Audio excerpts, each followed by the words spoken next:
नमस्ते। इस साल होलिका दहन की तारीख को लेकर बहुत ज़्यादा कन्फ्यूजन है ना? कभी लग रहा है 2 तारीख है, कभी 3।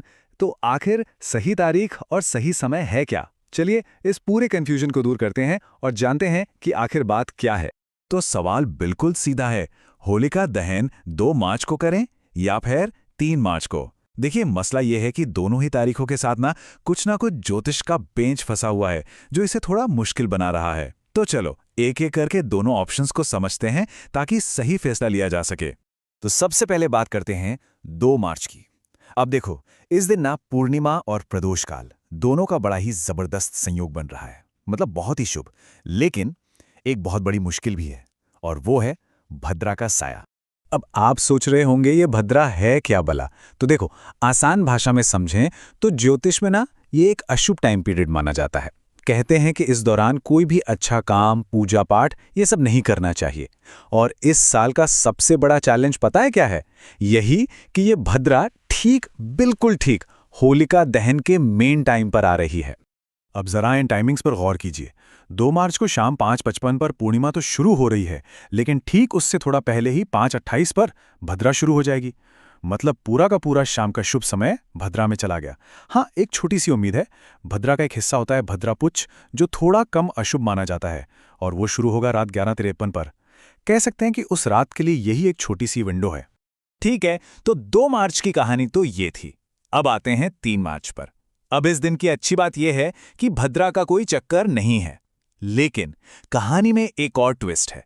एक बड़ी एस्ट्रोनॉमिकल इवेंट, चंद्र ग्रहण, और ग्रहण है तो सूतक भी होगा। अब ये सूतक क्या चीज है?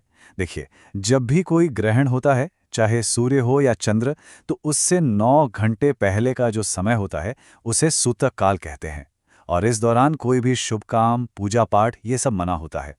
और क्योंकि 3 मार्च की शाम को चंद्र ग्रहण है, तो इसका मतलब हुआ कि दिन का एक बहुत बड़ा हिस्सा सूतक में चला जाएगा। तो 3 मार्च का शेड्यूल कुछ ऐसा रहने वाला है। जो भद्रा 2 तारीख की शाम को लगी थी, वो सुबह सुबह 4:56 पर खत्म हो जाएगी। और बस जैसे ही वो खत्म होगी, ठीक उसके बाद सुबह 5:30 से 6:45 के बीच हमें एक छोटी सी लेकिन बहुत ही क्रूशियल विंडो मिल रही है, करीब करीब सवा घंटे की। और ये विंडो सूतक काल शुरू होने से ठीक पहले की है। तो ठीक है, हमने दोनों दिनों की प्रॉब्लम्स तो समझ लीं। 2 तारीख को भद्रा, 3 को सूतक। तो फिर सॉल्यूशन क्या है? आखिर पूजा करने के लिए सबसे सही, सबसे बेस्ट टाइम कौन सा है? तो देखो, कुल मिलाकर हमारे पास 2 क्लियर ऑप्शंस हैं। ऑप्शन 1, 2 मार्च को देर रात 11:53 से सुबह 1:26 के बीच, जब भद्रा पुच्छ का समय है, तब होलिका दहन कर लें। ऑप्शन 2, 3 मार्च को बिल्कुल सुबह सुबह 5:30 से 6:45 के बीच, इससे पहले कि सूतक शुरू हो। एक बात और, 3 मार्च की शाम को दहन नहीं हो सकता। क्यों? क्योंकि तब तक एक तो पूर्णिमा खत्म हो जाएगी और दूसरा सूतक भी लगा होगा। तो पॉइंट ये है कि इतना सब कंफ्यूजन होने के बाद भी ज्योतिष हमें 2 बहुत ही स्पेसिफिक, हाँ भले ही छोटी, पर 2 विंडोज दे रहा है। एक है 2 मार्च की देर रात वाली, और दूसरी है 3 मार्च की सुबह सुबह वाली।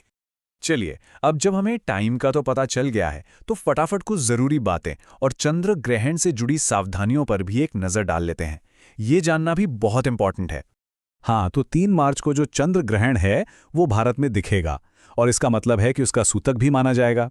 तो इस दौरान कुछ चीजों का ध्यान रखने को कहा जाता है, जैसे कोई नुकीली चीज इस्तेमाल ना करें, खाना ना बनाएं ना खाएं, और कोशिश करें कि ग्रहण के समय सोए नहीं। और देखा जाए तो यही तो इस पूरी डिस्कशन का निचोड़ है।